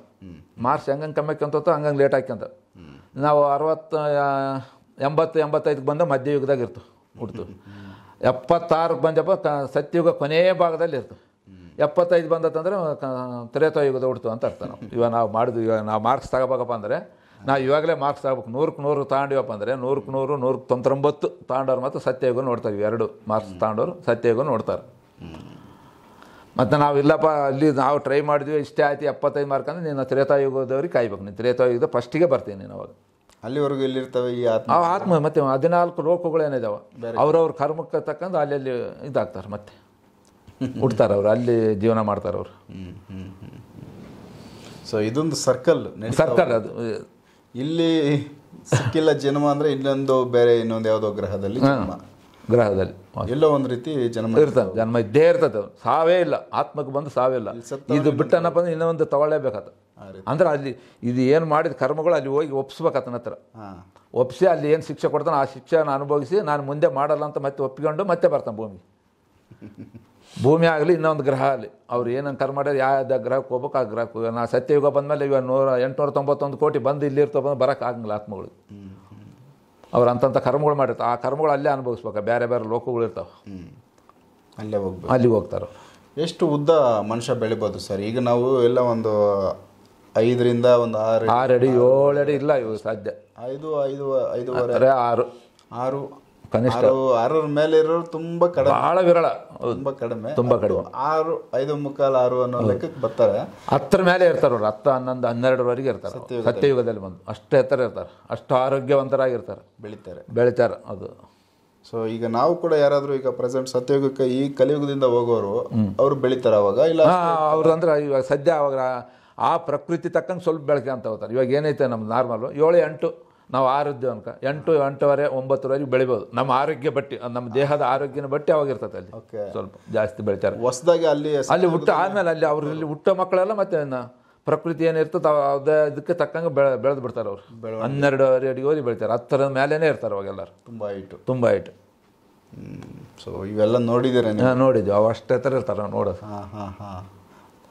ಈ ಅವತಾರ್ ಸಿನಿಮಾದಲ್ಲಿ ಯಾವುದೋ ಒಂದು ಗ್ರಹಕ್ಕೆ ಹೋಗಿ, ಯಾವುದೋ ಒಂದು ಇಂಗ್ಲಿಷ್ ಸಿನಿಮಾ ಅವತಾರ್ ಸಿನಿಮಾ, ಹೌದು, ಅಲ್ಲಿ ಕೂಡ ಅಜಾನುಬಾಹುಗಳು ಎಲ್ಲ ಬೆಳೆದಿರ್ತಾರೆ. ಹೌದು. ಸೊ ಆ ರೀತಿನಲ್ಲಿ ನೀವು ಇಲ್ಲಿ ಕೂಡ ಬೆಳಿತಾರೆ. ಅದು ಯಾಕಂದ್ರೆ ಪ್ರಕೃತಿ ನಿಯಮ, ಪ್ರಕೃತಿನ ಆ ಥರ ಸೃಷ್ಟಿ ಮಾಡಿಬಿಟ್ಟಿರ್ತಾನೆ ಪರಮಾತ್ಮ ಅವಾಗ. ಆ ಪ್ರಕೃತಿ ತಕ್ಕಂಗೆ ಬೆಳಿತಾರೆ ಅವರು. ಅವ್ರ ಆರೋಗ್ಯ ಅದಕ್ಕಾಗಿ ಅಷ್ಟು ಆಯುಷ್ಯ ಇರ್ತದೆ ಅವ್ರಿಗೆ. 250 ವರ್ಷ ಇರ್ತದೆ ಅದಕ್ಕಾಗಿ ಆಯುಷ್ಯ. ಅದಕ್ಕೆ ಅದು ಹೆಂಗಂಗೆ ಇದಾಕ್ಯಂತ ಹೋಗ್ತದೆ ಹಂಗಂಗೆ ಪ್ರಕೃತಿಗೆ ಕಡಿಮೆ ಆಗಿದಂಗೆಲ್ಲ ಅದು 100-200 ವರ್ಷಕ್ಕೆ ಬರ್ತದೆ ತ್ರೇತಾಯುಗ. ಆದ್ಮೇಲೆ 150 ಬರ್ತದೆ, ಆದ್ಮೇಲೆ 100ಕ್ಕೆ ಬರ್ತದೆ ಕಲಿಯುಗಕ್ಕೆ. 100 ಅಂದ್ರೆ ಇವಾಗ 100 ವರ್ಷ ಯಾರು ಬಾಳಲ್ಲ. ಇವು ಪೂರ ಕಲಿಯುಗದ ಇದೇನಂತಾರೆ ಸಂಗಮ ಯುಗ ಅಂತಾರೆ. ಇದು ಕಲಿಯುಗನೂ ಅಲ್ಲ, ಸತ್ಯಯುಗನೂ ಅಲ್ಲ. ಅದಕ್ಕೆ ಸಂಗಮ ಕೂಡ್ತದಲ್ಲ, ಅದಕ್ಕಾಗಿ ಅದು ಜಾಸ್ತಿ ಇದಾಗ್ತದೆ. ಅಂದ್ರೆ ಇದರ್ಧ ಅದಾರ್ಧ ಸಂಧಿಕಾಲದಲ್ಲಿ ಎರಡು ಜಾಯಿನ್ ಆಗೋದು. ಹೌದು. ಸೊ ಈ ಥರದ್ದೊಂದು ಸ್ಟೇಜ್ ಈಗ ಪ್ರೆಸೆಂಟು ನಡೀತಾ ಇದೆ. ಅದು ಶುರು ಆಗ್ತಾ ಇದೆ. ಈ ಕಡೆ ಇದು ಇದೆ. ನಾವು ಸತ್ಯಯುಗದಲ್ಲಿ 33 ಕೋಟಿ ಯಾಕಂತಂದ್ರೆ 3ರಿಂದನೇ ಭಾಗ ಮಾಡೋದು ಎಲ್ಲದು. ಫಸ್ಟ್ 33 ಕೋಟಿ ಇರ್ತದೆ. 33 ಇಂಟು 3 ಹಾಕಿದ್ರೆ 99 ಕೋಟಿ ಆಗುತ್ತೆ. ತ್ರೇತಾಯುಗಕ್ಕೆ ಹೋಗುತ್ತೆ. 99 ಇಂಟು 3 ಹಾಕಿದ್ರೆ 297 ಆಗುತ್ತೆ. ಸೃಷ್ಟಿ ಸ್ಥಿತಿ ಲಯ ಬ್ರಹ್ಮ ವಿಷ್ಣು ಮಹೇಶ್ವರ ನಾವು ಹೆಂಗಂತ 3 ಕೌಂಟು. ಸೂಪರ್. ಇದು ಚೆನ್ನಾಗಿದೆ ವೀಕ್ಷಕರೇ, ಕೇಳೋದಕ್ಕೆ ಮಾತ್ರ. ಅವರು ಆ ಕನಸಲ್ಲಿ ನೋಡಿದ್ದಾರೆ. ಹೌದು. ಸೊ ಅವ್ರ ಕಾಂಟ್ಯಾಕ್ಟ್ ನಂಬರ್ನ ನಾನು ಡಿಸ್ಪ್ಲೇ ಮಾಡಿರ್ತೀನಿ. ಸೊ ಇನ್ನೂ ನೀವು ಅವ್ರ ಜೊತೆ ಮಾತಾಡಬೇಕು ಅಂದರೆ ಅವ್ರಿಗೆ ಡೈರೆಕ್ಟ್ ಫೋನ್ ಹಚ್ಚಿ ಮಾತಾಡ್ಕೋಬೋದು ನೀವು. ಸೊ ಇನ್ನೇನಾದರೂ ವಿಚಾರ ಇದ್ದರೆ ಕೊನೆಯದಾಗಿ ಹೇಳಿ. ಸೊ ಎಪಿಸೋಡ್ ಏನಿಲ್ಲ, ನಾವು ಹೇಳೋದಂದರೆ ಧರ್ಮದಿಂದ ನಡೀರಿ ಅಂತಲೇ ಹೇಳೋದು ಎಲ್ಲರಿಗೆ. ಪ್ರತಿಯೊಬ್ಬರು ಇದು ಅಧರ್ಮದಿಂದ ಹೋಗೋದು, ಸಂಪಾದನೆಗೆ ಏನು ಮುಖ್ಯ ಇಲ್ಲ ಕೊಡಬಾರ್ದು ಅಂತಲೇ ಹೇಳೋದು. ಸಂಪಾದನೆ ಏನು ನಮಗೆ ಬರೋದಲ್ಲ.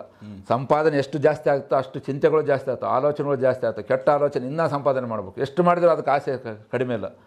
ಬೇಕಂತಾನೆ ಅಂತಾನೆ ಎಷ್ಟು ಕೊಟ್ಟರು ಕೂಡ ಸಾಕಂತ ಯಾವತ್ತೂ ಅಂಬೋದಲ್ಲ ಮನುಷ್ಯ. ಊಟ ಕೊಡ್ರಿ, ಊಟ ಎಷ್ಟು ಬೇಕು ಮನುಷ್ಯ ಹೊಟ್ಟೆ ತುಂಬ್ತಾನೆ ಸಾಕಂತ. ಹೌದು. ಆದಮೇಲೆ ಇದು ಆಸ್ತಿ ಅಂತಸ್ತು, ಇವಾಗ ಈಗ ಮನೆ ಒಂದು ಬಿಲ್ಡಿಂಗ್ ಕಟ್ಸಿ ಇನ್ನೊಂದು ಕಟ್ಸೋಣ ಇದ್ರ ಮೇಲೆ ಅನಿಸ್ತದೆ ಮತ್ತೆ. ಹೌದು, ಬರುತ್ತೆ. ಆದ್ಮೇಲೆ ನಾವು ಸೈಕಲ್ ಮೋಟ್ರ್ ಐತೆ ಅಂದರೆ ಅವು ಸೈಕಲ್ಗಳಿದ್ದು. ಸೈಕಲ್ ಮೋಟ್ರ್ ಲೋನ ಸಿಕ್ಕರೆ ಸಾಕಂದು. ಲೋನ್ ಆದಮೇಲೆ ಸೈಕಲ್ ಮೋಟ್ರ್ ಬಂದು, ಸೈಕಲ್ ಮೋಟ್ರ್ ಅದು ಇವಾಗ ಕಾರ್ ಬಂದವ. ಕಾರ್ ಆದಮೇಲೆ ಇವಾಗ ಹೆಲಿಕಾಪ್ಟರ್ ಬೇಕು, ವಿಮಾನ ಬೇಕಂತ, ಅದ್ರ ಮೇಲೆ ಆಡಬೇಕಂತ ಆಸೆ. ಅದಕ್ಕೆ ಲಿಮಿಟೇ ಇಲ್ಲ. ಹೌದು. ಅದಕ್ಕೆ ಈ ದುರಾಸೆ ಯಾವುದು ಎಲ್ಲವುದನ್ನು ಬಿಟ್ಟು ನಮಗೇನು ದೇವ್ರು ಕೊಟ್ಟನಪ್ಪ 3 ಹೊತ್ತು ಊಟ, ಮೈ ತುಂಬ ಬಟ್ಟೆ, ಆಯ್ತಲ್ಲ, ದೇವ್ರ ಚಿಂತೆ, ದೇವರ ಧ್ಯಾನದಲ್ಲಿ ಇರೋದು. ಇಷ್ಟೇ ನಾನು ಹೇಳ್ತಾ ಇರೋದು ಎಲ್ಲರಿಗೆ. ಆದ್ಮೇಲೆ ಧರ್ಮದಿಂದ ನಡ್ಕೊಂಡು ಎಲ್ಲರಲ್ಲಿ ಸರ್ವರಲ್ಲೂ ನಮ್ಮ ಪರಮಾತ್ಮನ ಕಾಣ್ರ ಅಂತಲೇ ಹೇಳ್ತಾ ಇರೋದು. ಪರಮಾತ್ಮ ಇದ್ದಾನೆ, ನಾವು ಅದನ್ನು ಬಹಿರಂಗ ಪಡಿಸ್ತಾ ಇಲ್ಲ. ನಾವು ನಮ್ಮ ಆಲೋಚನೆಗಳೆಲ್ಲ ಅಹಂಕಾರದ ಬುದ್ಧಿ ಏನಂತಾರಲ್ಲ, ಅಹಂಕಾರದ ಕಡೆಗೆ ಆಸೆ, ಅಭಿವೃದ್ಧಿ ಮಾಡಬೇಕು, ಬೆಳೆಸ್ಬೇಕು, ಇನ್ನು ಸಂಪಾದನೆ ಅಂತಂದು ಹೊಂಟಿಬಿಟ್ಟಿವಿ. ಎಂಡ್ರ ಮಕ್ಕಳ ಮೇಲೆ ಕೂಡ ದ್ಯಾಸ ಇರಂಗಿಲ್ಲ ನಮಗೆ. ಆಸ್ತಿ ಮೇಲೆ ಸಂಪಾದನೆ ಮಾಡ್ಬೇಕು. ಮಗ ಏನು ಮಾಡಿದೆ, ಹೆಂಡ್ತಿ ಏನು ಮಾಡ್ತಾ ಇದ್ದಾಳೆ, ಎಲ್ಲಿದ್ದಾಳೆ, ಎಲ್ಲಿ ಕುಂತಾರೆ, ಏನು ಮಾಡ್ತಾ ಇದ್ದಾರೆ, ಅವ್ರ ಬಗ್ಗೆ ಆಲೋಚನೆನೇ ಇಲ್ಲ. ಮಕ್ಕ ಏನು ಓದ್ತಾ ಇದ್ದಾನ, ಅವನೇನು ಅಡವಡಿ ಮಾಡ್ತಾ ಇದ್ದಾನ, ಎಲ್ಲೇನು ತಿರುಗ್ತಾ ಇದ್ದಾನ, ಅವೂ ಇಲ್ಲ ಮನುಷ್ಯನಿಗೆ. ನಾನು ದುಡಿಬೇಕಷ್ಟೇ, ದುಡಿಬೇಕು, ಸಂಪಾದನೆ ಮಾಡ್ಬೇಕು, ನಾನು ಆತ್ಮಕ್ಕಿಂತ ಸಾಹುಕಾರ ಆಗ್ಬೇಕು, ಆತ ಟಾಟಾ ಬಿರ್ಲಾ ಆಗ್ಯಾನ, ನಾನು ಇನ್ನೊಬ್ಬ ಅದಾಮೆ ಆಗ್ಬೇಕು, ಅವೇನು ದೊಡ್ಡವ್ರು ಇದ್ದಾರಲ್ಲ ಆ ಥರ ಆಗ್ಬೇಕಂತಾನೆ ಎಲ್ಲರಿಗೆ ಆಸೆ ಬಿಟ್ಟುಬಿಡೋದು. ಅವರು ಕಳಿಸಿಬಿಟ್ರೆ ಅವ್ರು ಯಾರ್ಯಾರಿಗೆ ಏನೇನು ಬೇಕಂತ ಕೊಟ್ಟು ಕಳಿಸಿರ್ತಾನೆ, ಅವ್ರು ಸಂಪಾದನೆ ಮಾಡಿರ್ತಾರೆ. ಅವರು ಅದರಲ್ಲಿ ಅವ್ರು ಅಡ್ಡದಾರಿ ಹಿಡಿದವ್ರು ಕೆಲವರು ಅವರು ಹೋಗ್ತಾರೆ. ಈಗ ಟಾಟಾ ಬಿರ್ಲಾ ಅವ್ರಿಗೆ ಎಷ್ಟು ಇದೆ, ಒಳ್ಳೆಯವನು ವ್ಯಕ್ತಿ, ಹೌದು, ಆ ದೇಶಕ್ಕಾಗಿ ಏನೆಲ್ಲ ಕೊಡ್ತಾ ಇದ್ದಾನೆ, ಅಷ್ಟು ಸಂಪಾದನೆ ಮಾಡಿದ್ರು ಕೂಡ ಅವನಿಗೆ ಅಹಂಕಾರ ಇಲ್ಲ. ಹಂಗಿದ್ದರು ಅವ್ರು ಉಳಿತಾರೆ. ಅವರು ಸತ್ಯದವಾಗಿದ್ದವ್ರು ಸತ್ಯವಾದ ಯಾವತ್ತೂ ಕಾಪಾಡ್ತಾರೆ. ಅವ್ರು ಎಷ್ಟು ಆಸ್ತಿ, ಅವ್ರ ಆಸ್ತಿ ಯಾರಿಗೆ ಹೇಳೋಕ್ಕೆ ಬರೋಂಗಿಲ್ಲ. ಅಷ್ಟು ಆಸ್ತಿ ಇದ್ರೂ ಕೂಡ ಅವ್ರಿಗೆ ಒಂದು ತೊಟಗ ಅಹಂಕಾರ ಕೂಡ ಇಲ್ಲ ಅವರಲ್ಲಿ. ಸುಧಾಮೂರ್ತಿ ಅವರು ಅಷ್ಟೇ ನೋಡ್ತಾ ಇದ್ವಿ. ಮತ್ತು ಅಂಥವ್ರೆಲ್ಲ ಒಳ್ಳೆಯವರು, ಭಾಳ ಒಳ್ಳೆಯವರು. ಅವರು ಅಷ್ಟು ಆಸ್ತಿ ಇದ್ದರೂ ಕೂಡ ಅವರು ಎಷ್ಟು ನಮ್ಮ ಸಿಂಪಲ್ ಆಗಿದ್ದಾರೆ ಹೇಳ್ಬೇಕಂದ್ರೆ ಅವರು ನಾವು ಕೂಡ ಇಲ್ಲ ಆ ಥರ. ಅವ್ರು ಆ ಬಟ್ಟೆನ ಅಷ್ಟೇ ಸರ ಒಂದು ಬಂಗಾರ ಕಾಣ್ತಾ ಇಲ್ಲ ಅವ್ರು ನೋಡಿದರೆ. ಸಿಂಪಲ್ ಆಗಿದ್ದಾರೆ, ಭಾಳ ಸಿಂಪಲ್. ಸಿಂಪಲ್ ಅಂದರೆ ಮತ್ತೆ ಏನನ್ನ ಅನಾಹುತಗಳಾದರೆ, ಪ್ರಕೋಪಗಳಾದಾಗ ಎಷ್ಟೆಷ್ಟು ದಾನ ಮಾಡ್ತಾ ಇದ್ದಾರೆ ಅವರು. ಸೊ ಈಗ ನೆಕ್ಸ್ಟ್ ಈಗ ಪ್ರವಾಹಗಳು, ಭೂಕಂಪಗಳು ಈಗ ಈ ವರ್ಷದಲ್ಲಿ ಏನಾದರೂ ನಿಮ್ಗೆ ಗೋಚರ ಆಗ್ತಾವ್ರಿ. ನಾಳೆ ನವಂಬರ್ ಡಿಸೆಂಬರ್ನ ಕೂಡ ಭಾಳಷ್ಟು ಆಗ್ಬೋದು. ಹೌದಾ? ತೊಂದರೆ ಆಗುತ್ತೆ ಭಾಳ. ಯಾವ ಥರ ತೊಂದರೆ ಅದೇ ಮತ್ತು ಇವೇ ಪ್ರಕೋಪ, ಸುನಾಮಿ ಬರತ್ತವ, ಭೂಕಂಪ ಪ್ರಳಯಗಳು ಆಗ್ಬೋದು. ಭೂಕಂಪ ಪ್ರಳಯಗಳು ದೊಡ್ಡ ಮಟ್ಟದಲ್ಲಿ ಸ್ವಲ್ಪ ಆಗ್ಬೋದು. 6, 5 ಏನಾಗ್ತದೆ ನಮ್ಮ ದೇಶದಲ್ಲಿ, 7, 8 ಕೂಡ ಹೋಗ್ಬೋದು. 8 ಪಾಯಿಂಟ್ ಕೂಡ ಹೋಗ್ಬೋದು. ಅದು ಹೆಚ್ಚಾಗುತ್ತೆ. ಎಲ್ಲಿ ಆಗುತ್ತೆ ಅಂತ ಹೇಳಕ್ಕೆ ಬರಲ್ಲ. ಕೊನೆ ಕಾಶ್ಮೀರದಲ್ಲಿ ಆಗ್ಬೋದು, ಉತ್ತರ ಪ್ರದೇಶದಲ್ಲಿ ಆದ್ರೆ ಆಗ್ಬೋದು. ಅಲ್ಲಿ ಒಟ್ಟು ಮೇಲ್ಗಡೆ ಸ್ವಲ್ಪ ಜಾಸ್ತಿ ಆಗ್ಬೋದು. ಉತ್ತರ ಭಾರತದಲ್ಲಿ ಸ್ವಲ್ಪ ಜಾಸ್ತಿ ಆಗ್ಬೋದು. ಅಲ್ಲಿ ಬರ್ತಾ ಕೆಳಗಡೆ ಕೆಳಗಡೆ. ಸೊ ಇವಿಷ್ಟು ನಿಮ್ಮ ಒಂದು ಕನಸುಗಳಲ್ಲಿ ಬಂದು ಗೋಚರ ಮಾಡಿರೋದು. ಇದಿಷ್ಟು ಬಸವಣ್ಣವ್ರ ಮುಖಾಂತರನೇ ನಿಮಗೆ ಪರಿಚಯ ಆಗಿದ್ದ? ಹೌದೌದು, ಅವರೇ ನಮಗೆ ಪ್ರೇರಣೆ. ಅವರೇ ತೋರಿಸಿರೋದು ಈ ವಿಚಾರ. ಅವರೇ ಆ ಸ್ವಪ್ನದಲ್ಲಿ ಹೇಳಿದ್ವು. ಸ್ವಲ್ಪ ಸ್ವಪ್ನದಲ್ಲಿ ಕಂಡವ ಅವು ನಮಗೆ. ಸೊ ವೀಕ್ಷಕರೇ, ಇದೊಂದು ಯಾಕಂದರೆ ತುಂಬ ಸೀರಿಯಸ್ ಆಗಿ ಕಾಲಜ್ಞಾನಕ್ಕೆ ಸಂಬಂಧಪಟ್ಟಂತೆ ಸಾಕಷ್ಟು ಜನ ಹೇಳಿದ್ದಾರೆ. ಕೆಲವರು ಅದನ್ನು ಒಪ್ಪೋದು ಬಿಡೋದು ಅವ್ರಿಗೆ ಸೇರಿದ್ದು. ಯಾಕಂದರೆ ಕಾಲಜ್ಞಾನ ಅಂದರೆ ಮುಂದೆ ಆಗೋ ಭವಿಷ್ಯದ ಬಗ್ಗೆ ವಿಚಾರಗಳು, ಈ ಥರದ್ದೊಂದು ಘಟನೆಗಳು ಮುಂದೆ ನಡೆಯುತ್ತೆ ಅನ್ನೋದ್ರ ಬಗ್ಗೆ ಅವರು ಖಂಡಿತವಾಗಿ ಈಗಲೇ ಅದನ್ನು ಭವಿಷ್ಯಕ್ಕೆ ಹೋಗಿ ಅದನ್ನು ನೋಡಿ ಅದನ್ನು ತಿಳಿಸಿರೋದು.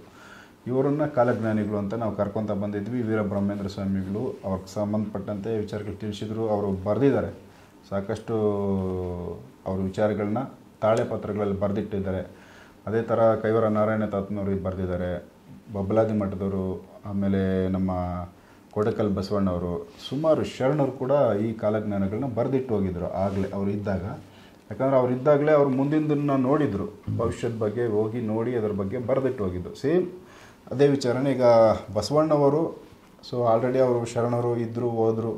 ಸೊ ಅವರು ವಿಚಾರಗಳನ್ನ ನಾವು ಫಾಲೋ ಮಾಡ್ತಾ ಇದ್ದೀವಿ. ಸಾಕಷ್ಟು ಅವರ ಅನುಯಾಯಿಗಳಿದ್ದೀವಿ ಇಲ್ಲಿ ನಾವು. ಅದಾದ ಮೇಲೆ ಇವತ್ತಿಗೂ ಬಸವಣ್ಣವರು ಇದುವರೆಗೂ ಯಾರಿಗೂ ಸ್ವಪ್ನದಲ್ಲಿ ಬಂದು ಈ ಥರ ಘಟನೆಗಳಾಗುತ್ತೆ, ನಾನು ಮತ್ತೆ ಬರ್ತಾ ಇದ್ದೀನಿ ಅಂತ ಹೇಳಿದ್ದನ್ನು ನಾನು ಕೇಳಿಲ್ಲ. ಬೇರೆ ಯಾವ ಮಾಧ್ಯಮಗಳವರು ಇದನ್ನು ತೋರಿಸಿಲ್ಲ. ಇದು ನಮ್ಮ ಸ್ವದೇಶ್ ಮೀಡಿಯಾದಲ್ಲಿ ಫಸ್ಟ್ ಟೈಮು ನನ್ನ ಗಮನಕ್ಕೆ ಇವರು ಹೇಳಿದಾಗ ನನಗೆ ಇದ್ರ ಬಗ್ಗೆ ಡೌಟ್ಸು ಬಂತು, ಮಾತಾಡಿದೆ. ಅದಾದಮೇಲೆ ಅವ್ರು ಕೆಲವೊಂದು ವಿಚಾರ ಹೇಳಿದ ಮೇಲೆ ಇದ್ರೂ ಇರ್ಬೋದು. ಯಾಕಂದರೆ ನಾನು ನೋಡಿಲ್ಲ. ಮುಂದೆ ಆಗೋ ಭವಿಷ್ಯಗಳು ನಮ್ಮ ಕನಸಿಗೆ ಬಂದಿದ್ದರೆ ನಾವು ಅದನ್ನು ಹೇಳ್ಬೋದಿತ್ತು. ಇವ್ರಿಗೆ ಕನಸಲ್ಲಿ ಬಂದಿರೋದನ್ನು ನನಗೆ ತೋರಿಸಿ ಅನ್ನೋಕ್ಕೆ ನಮ್ಮ ಕೈಯಲ್ಲಿ ಆಗಲ್ಲ. ಯಾಕಂದ್ರೆ ಅವ್ರ ಕೈಯಲ್ಲಿ ತೋರ್ಸೋಕ್ಕಾಗಲ್ಲ.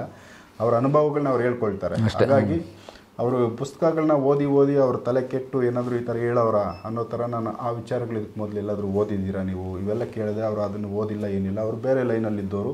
ಬಟ್ ಈ ವಿಚಾರಗಳು ಅವ್ರಿಗೆ ಯಾವಾಗ ಗೋಚರ ಆಗೋಕ್ಕೆ ಶುರು ಆಯಿತು, ಆವಾಗಲೇ ನಾವು ಏನೂ ಇಲ್ಲದೇ ಇದ್ದವರು, ಯಾವುದೂ ಓದದೇ ಇದ್ದವ್ರಿಗೆ ಈ ವಿಚಾರಗಳು ಬರ್ತಾ ಇದೆ ಅಂದಾಗ, ಈ ವಿಚಾರಗಳು ಅವ್ರು ಹೇಳ್ತಾ ಇದ್ದಾರೆ ಅಂದಾಗ ಮೋಸ್ಟ್ಲಿ ಇಲ್ಲಿ ಏನೋ ಒಂದು ಆಗಿರ್ಬೋದು ಅನ್ನೋ ಒಂದು ವಿಚಾರಕ್ಕೆ ನಾನು ಅವರನ್ನು ಕರೆಸಿದೆ. ಸೊ ಚಂದ್ರಶೇಖರ್ ಅಂತ ಅವ್ರು ಬಂದು ಕೂತ್ಕೊಂಡು ನಮ್ಮ ಜೊತೆ ನಮ್ಮ ಸ್ವದೇಶ್ ಮೀಡಿಯಾದಲ್ಲಿ ಮಾತಾಡಿದ್ರು.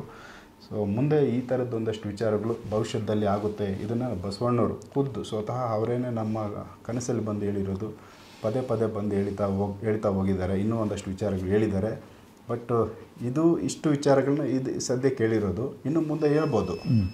ಅಂದರೆ ಬಸವಣ್ಣವರು ಇವತ್ತು ನಾವು ಅಂತೀವಿ ವಿಶ್ವಗುರು ಬಸವಣ್ಣವರು ಅಂತ. ಬಟ್ ಆಲ್ರೆಡಿ ಅವರು ವಿಶ್ವಗುರು ಈಗ ಪ್ರೆಸೆಂಟ್ ನಮಗೆ ಕಣ್ಣಿಗೆ ಕಾಣಿಸಿದ್ದಾರೆ. ಮುಂದೆ ಕೂಡ ಅವರು ಇಡೀ ವಿಶ್ವಕ್ಕೆ ಅವರು ಗುರು. ಅದು ಯಾವಾಗಂದರೆ 1924ರಲ್ಲಿ 26ರಲ್ಲಿ ವಿಶ್ವಸಂಸ್ಥೆಯಲ್ಲಿ ಕುಂತ್ಕೊಂಡು ನಮ್ಮ ವಿಶ್ವಕ್ಕೆ ಒಬ್ಬ ಗುರು ಬೇಕಲ್ಲ, ಅದನ್ನು ಹೆಂಗೆ ಮಾಡ್ಬೇಕು ಆಯ್ಕೆ ಅಂತೇಳಿ ಆವಾಗ 1924 26 ಬಂದತ್ತೆ. ನಾನು ಕೇಳಿದ್ದೀನಿ ಸರ್ ಅದು. ಅವರೆಲ್ಲ ಕೂಡಿಸಿ ಎಲ್ಲ ದೇಶದಿಂದ, ನಿಮ್ಮ ದೇಶದಿಂದ ನಿಮ್ಮಲ್ಲಿ ಅವ್ರು ಯಾರು ಒಳ್ಳೆಯ ವ್ಯಕ್ತಿಗಳು ಇರ್ತಾರೆ, ಅವ್ರು ಏನು ವಚನಗಳು ಬರೆದು ಏನಾದರೂ ಇದ್ದರೆ ಅವ್ರದ್ದೆಲ್ಲ ಕಳಿಸ್ಕೊಡ್ರಿ ನಮಗೆ ಅಂತ ಹೇಳಿರ್ತಾರೆ. ಗುರುವನ್ನ ಯಾರು ಆರಿಸ್ಬೇಕಂತ, ವಿಶ್ವಕ್ಕೆ ಗುರು ಬೇಕಲ್ಲಪ್ಪ. ನಿಮ್ಮ ದೇಶಕ್ಕೆ ಒಬ್ಬೊಬ್ಬರು ಗುರು ಮಾಡ್ಕೊಂಬಿಟ್ಟಿರ್ತಾರೆ. ಆದಮೇಲೆ ಒಂದು ಮತಕ್ಕೆ ಅವ್ರ ಗುರುಗಳು ಬೇರೆ ಇರ್ತಾರೆ. ಇಡೀ ವಿಶ್ವಕ್ಕೆ ಎಲ್ಲರಿಗಿಂತ ಹೆಚ್ಚಾದಂಥದ್ದು ವ್ಯಕ್ತಿ ಯಾರಿಂದ ಇರ್ಬೋದ ಹುಡುಕನಂತಂದೇಳಿ ಎಲ್ಲ ದೇಶಗಳಿಗೆ ಹೇಳಿ ಕಳಿಸ್ತಾರೆ. ನಿಮ್ಮ ದೇಶದಿಂದ ಯಾರನ್ನು ಒಳ್ಳೆ ವ್ಯಕ್ತಿಗಳು ಏನೇನು ಮಾಡಿದರೆ ಅವರು ಎಲ್ಲ ಕಳಿಸ್ಕೊಡ್ರೆ, ವಚನಗಳಾಗಲಿ, ಬರೆದಿದ್ದಾಗಲಿ, ಪ್ರವಚನ ಆಗಲಿ, ಇನ್ನೊಂದಾಗಲಿ ಏನು ಮಾಡಿದ್ದಾವೆಲ್ಲ ಕಟ್ ಕಳ್ಸಾರಂತಾರೆ. ಇಡೀ ಪ್ರಪಂಚ ದೇಶದಿಂದ ಹಿಡಿದು 60,000 ಲೆಟರ್ಗಳು ಹೋಗ್ತಾವಂತೆ ಅವ್ರಿಗೆ. ಆವಾಗ 1924 26 ಐತಾರೆ, ಅದು ಸರಿಯಾಗಿ ಗೊತ್ತಿಲ್ಲ ನನಗೆ. ಆವಾಗ ಹೋದಾಗ ಎಲ್ಲವ್ರನ್ನ ಆರಿಸಿ ಒಂದು 6,000 ತೆಗೆದು ಲಿಸ್ಟ್ ಮಾಡ್ತಾರೆ. 6,000 ಮಂದಿ ತೇಳ್ತಾರೆ. ಮತ್ತು 6,000 ಮಂದಿಯಾಗ ಮತ್ತೆ 600 ಮಂದಿನ ಮಾಡ್ತಾರೆ, ಎಲ್ಲ ತೆಗಿತಾರೆ. 600 ಮಂದಿ ಒಳಗೆ ಮತ್ತೆ 60 ಮಂದಿನ ಆಯ್ಕೆ ಮಾಡ್ತಾರೆ. 60 ಮಂದಿಯಲ್ಲಿ ಕೂಡ ತರ್ತಾನೆ. 60 ಮಂದಿಯನ್ನು ಆಯ್ಕೆ ಮಾಡಿದ ಮೇಲೆ 6 ಮಂದಿಗೆ ತರ್ತಾರೆ. ಅದನ್ನು 6 ಮಂದಿ ತಂದ ಮೇಲೆ ಆ 6 ಮಂದಿನ ವ್ಯಕ್ತಿತ್ವ ನೋಡಿ ಅದರಾಗ ಆರಿಸ್ತಾರೆ. ಅವಾಗ ಆತ ಬಸವಣ್ಣ ಸಿಗ್ತಾನೆ ಎಲ್ಲರೂ ಇಡೀ ಪ್ರಪಂಚಕ್ಕೆ. ಅದಕ್ಕಾಗಿ ವಿಶ್ವಗುರು ಬಸವಣ್ಣ ಅಂತ ಅವಾಗ ಅವರು ನಾಮಕರಣ ಮಾಡಿದ್ದು. ನಾವು ಇಟ್ಕೊಂಡಿದ್ದು ಅಲ್ಲ, ಅದಕ್ಕೆ ನಾವು ಕೊಟ್ಟಿದ್ದಲ್ಲ ಬಿರುದು. ವಿಶ್ವಸಂಸ್ಥೆ ಇಡೀ ಪ್ರಪಂಚದಲ್ಲಿ ಯಾರು ವ್ಯಕ್ತಿತ್ವ ಅಂತಂದು ನೋಡ್ಬೇಕಂತ ಅವಾಗ ಮಾಡಿದ್ರಂತೆ. ಮಾಡ್ಬೇಕಂತೇಳಿ ಮಾಡಿದಾಗ ಅವಾಗ ಈತನೇ ಫಸ್ಟ್ ವ್ಯಕ್ತಿತ್ವ ಬಂದಿದ್ದು. ಈತನೇ ದೊಡ್ಡ ವ್ಯಕ್ತಿ. ಈತನಲ್ಲಿ ಎಲ್ಲ ಇದಾವೆ ಗುಣಗಳು. ಆವಾಗ ಬರೆದಂಥ ವಚನಗಳು ಇವತ್ತಿಗೆ ಪಾಲನೆ ಮಾಡ್ತಾರೆ. ಇವತ್ತಿಗೆ ಅವು ಅನ್ವಯ ಆಗ್ತಾ ಇದ್ದಾವೆ. 900 ವರ್ಷದಿಂದ ಮಾಡಿದಂಥ ವಚನಗಳು ಇವತ್ತಿಗೆ ಅದರಿಂದ ಶಬ್ದಾರ್ಥಗಳು ಅಂತಂಥ ಇದೇ ಇದ್ದಾವೆ ಮುಂದೆ ಕೂಡ ಜೀವನಕ್ಕೆ. ಅಂದರೆ ಅದಕ್ಕಾಗಿ ಅದಕ್ಕೆ ವಿಶ್ವಗುರು ಬಸವಣ್ಣ, ವಿಶ್ವಜ್ಯೋತಿ ಬಸವಣ್ಣ, ಜಗದ್ಗುರು ಬಸವಣ್ಣ, ಜಗಜ್ಯೋತಿ, ಜಗತ್ತಿಗೆ ಜ್ಯೋತಿ ಇದ್ದಂಗೆ ಆತ. ಆ ರೀತಿನಲ್ಲಿ ನೋಡಿದ್ದೀರಾ ಈಗ ಆಲ್ರೆಡಿ ನಾವು ನೋಡ್ತಾ ಇದ್ದೀವಿ. ಮುಂದೆ ಅವರು ಬಂದಾದ್ಮೇಲೆ ಅದೇ ಥರ ಆಗ್ತದೆ ಕಂಪ್ಲೀಟ್ ಇಡೀ ವಿಶ್ವಕ್ಕೆ ಅವರೇ ಗುರು. ಸೊ ಅದಕ್ಕಾಗಿ ಇವಾಗ ನಮ್ಮ ದೇಶದಲ್ಲಿ ಕೂಡ ನಮ್ಮ ಪ್ರಜಾಪ್ರಭುತ್ವ ಏನು ನಡೀತಾ ಇದೆ. ಸನ್ಯಾಸ ಬಂದು ಆಳ್ತಾ ಇದ್ದಾನೆ. ವಿಶ್ವಗುರು ಆಗ್ಬೇಕಂತ ಮಾಡಕ್ಕೆ ಅವರೆಲ್ಲ ಇವ್ರು ಬರೋಕ್ಕೆ ಕಾರಣ ಅವರೆಲ್ಲ ಮಾಡಿಡಕ್ಕೆ ಮುಂದೆ ಸುಸೂತ್ರವಾಗಿ ಆಗ್ಬೇಕಂತೇಳಿ ಮಾಡ್ತಾರೆ. ಒಂದು ಸ್ಟೆಪ್ ಮೇಲೆ ಕೆತ್ತಾರೆ. ಇಲ್ಲಾಂದ್ರೆ ನಮ್ಮ ದೇಶ ಎಷ್ಟೋ ಹಿಂದೆ ಇರ್ತದೆ. ಇವಾಗ ಬೇರೆಯವರಾಗಿದ್ದರೆ ನಮ್ಮ ಪಕ್ಷ ಅವರು ಇವರು ಬೇಡ, ನಮಗೆ ಬೇರೆ ವ್ಯಕ್ತಿ ಯಾರೇ ಆಗಿದ್ದರು ಕೂಡ ದೇಶ ಇನ್ನೂ ಹಿಂದೆ ಉಳಿತಿತ್ತು. ಅದಕ್ಕಾಗಿ ಅವ್ರನ್ನ ಆ ಸ್ಥಾನಕ್ಕೆ ಅದಕ್ಕಾಗೆ ಬಂದಿರೋದು. ಅವ್ರೇನು ದೊಡ್ಡ ಮೊದಲೇನೋ ರಾಜವಂಶದವರಲ್ಲ, ಯಾರಲ್ಲ, ಟೀ ಮಾಡತ್ತತ್ತು ಕೇವಲ. ಆ ವ್ಯಕ್ತಿ ಬಂದು ಕುಂತ್ಕೊಂಡು ಇಡೀ ಪ್ರಪಂಚಕ್ಕೆ ಭಾರತ ಏನಂಬುದು ತೋರಿಸ್ಕೊಟ್ಟ 10 ವರ್ಷದೊಳಗೆ ಮಾಡಿದ್ದಾರೆ. ಅದಕ್ಕಾಗಿ ಮುಂದೆ ಅವ್ರಿಗೆ ಬರೋಕ್ಕೆ ದಾರಿ ಇವೆಲ್ಲ. ಅದಕ್ಕೆ ಒಳ್ಳೊಳ್ಳೆ ವ್ಯಕ್ತಿ ಒಳ್ಳೊಳ್ಳೆ ಹೆಸರು ಬರ್ಬೇಕಂದ್ರೆ ನಮ್ಮ ದೇಶಕ್ಕೆ ಇವೆಲ್ಲ ನಡಿಬೇಕು. ಆಗ್ತಾ ಇದ್ದಾವೆ, ಮುಂದೆ ಆಗ್ತಾವೆ ಕೂಡ. ಅವ್ರಿಗೆ ಬರೋಕ್ಕೆ ಸೂತ್ರ ದಾರಿ. ಸೊ ವೀಕ್ಷಕರೇ, ಇದೆಲ್ಲ ತುಂಬ ಇಂಟ್ರೆಸ್ಟ್ ಇರೋ ವಿಚಾರಗಳು ನಿಮ್ಮ ಗಮನಕ್ಕೆ ನಾವು ತೊಗೊಂಬಂದಿದ್ದೀವಿ. ಇನ್ನೂ ಏನಾದರೂ ಡೌಟ್ಸ್ ಇದ್ದರೆ ನೀವು ಡೈರೆಕ್ಟಾಗಿ ಚಂದ್ರಶೇಖರ್ ಅವ್ರ ಜೊತೆ ನೀವು ಫೋನ್ ನಂಬರ್ ಅವ್ರದ್ದು ಹಾಕಿರ್ತೀವಿ, ನೀವು ಅವ್ರ ಜೊತೆ ಮಾತಾಡ್ಬೋದು. ಇನ್ನೂ ಯಾರಾದರೂ ಈ ಥರ ಬೇರೆ ಒಂದು ಕಾಲಜ್ಞಾನಗಳನ್ನ, ಯಾಕಂದರೆ ಈಗ ಪ್ರೆಸೆಂಟು ಇದೊಂದು ಮಾರ್ಪಾಟ ಆಗ್ತಾ ಇರೋದ್ರಿಂದ ತುಂಬ ಎಲ್ಲೋ ಒಂದು ಸೈಡಲ್ಲಿ ನನಗೇನೋ ಒಂದು ಗೋಚರ ಆಗ್ತಾ ಇದೆ, ಇಲ್ಲ ಯಾರೋ ಒಂದು ನನಗೆ ಈ ಥರ ಮುಂದೆ ಆಗುತ್ತೆ ಅನ್ನೋದನ್ನು ಹೇಳ್ತಾ ಇದ್ದಾರೆ, ಇಲ್ಲ ತಿಳಿಸ್ತಾ ಇದ್ದಾರೆ. ಆ ಥರದ್ದೊಂದು ವಿಚಾರ ನನಗೆ ಗೊತ್ತಾಗ್ತಾ ಇದೆ ಅನ್ನೋಂಥವ್ರು ನೀವು ಯಾರಾದರೂ ಇದ್ದರೆ ಡೈರೆಕ್ಟ್ ನೀವು ನಮ್ಮ ಒಂದು ಯೂಟ್ಯೂಬ್ ಚಾನಲ್ದು ಫೋನ್ ನಂಬರ್ನ ನಮ್ಮ ಹೋಮ್ ಪೇಜಲ್ಲಿ ನಮ್ಮದೊಂದು ಫೋನ್ ನಂಬರ್ ಹಾಕಿರ್ತೀವಿ ಚಾನಲ್ದು. ಅದಕ್ಕೆ ನೀವು ಫೋನ್ ಹಚ್ಚಿ ಈ ಥರ ಒಂದು ನಮಗೆ ಆಗ್ತಾಯಿದೆ, ಈ ಥರ ಒಂದು ಕಾಣಿಸ್ತಾ ಇದೆ, ಮುಂದೆ ಈ ಥರ ಘಟನೆಗಳು ನಮಗೆ ಆಗೋ ಒಂದು ಲಕ್ಷಣಗಳಿದ್ದಾವೆ ಅನ್ನೋ ಥರ ಗೊತ್ತಿದ್ದು ಅವು ಗೋಚರ ನಿಮ್ಗೆ ಆಗಿದ್ದರೆ ಅವರು ನಮ್ಮನ್ನು ಸಂಪರ್ಕ ಮಾಡಿ. ಸೊ ಅವರು ಕೂಡ ನಮ್ಮ ಚಾನಲಲ್ಲಿ ಬಂದು ಮಾತಾಡ್ಬೋದು. ಡೈರೆಕ್ಟಾಗಿ ನಿಮ್ಮ ವಿಚಾರಗಳನ್ನ ನಾವು ಜನಕ್ಕೆ ತಲುಪಿಸೋ ಅಂಥ ಒಂದು ಪ್ರಯತ್ನ ಮಾಡ್ತೀವಿ. ಸೊ ಇದು ಸ್ಪ್ರೆಡ್ ಆಗಲಿ, ಬೆಳೀಲಿ, ಹೊರಗಡೆ ಗೊತ್ತಾಗಲಿ. ಸೊ ಯಾರಾದರೂ ಎಚ್ಚರಿಕೆ ತಗೊಳ್ಳೋರು, ತುಂಬ ಇದರಲ್ಲಿ ಅನ್ಯಾಯಗಳನ್ನ ಬಿಟ್ಟು ಮತ್ತೆ ಮಾರ್ಪಾಟಾಗಿ ಒಂದು ಶುದ್ಧವಾದ ಜೀವನ ಮಾಡೋದಕ್ಕೆ ಆಸಕ್ತಿ ಇರೋರು ಅವರು ಈ ಒಂದು ಚಾನಲ್ ಮುಖಾಂತರ ಅದನ್ನು ನೋಡಿ ಬದಲಾಗಲಿ ಅಂತ ಒಂದು ಆಸೆಗೋಸ್ಕರ ಈ ವಿಡಿಯೋಗಳು ನಾನು ಮಾಡ್ತಾಯಿದ್ದೀನಿ.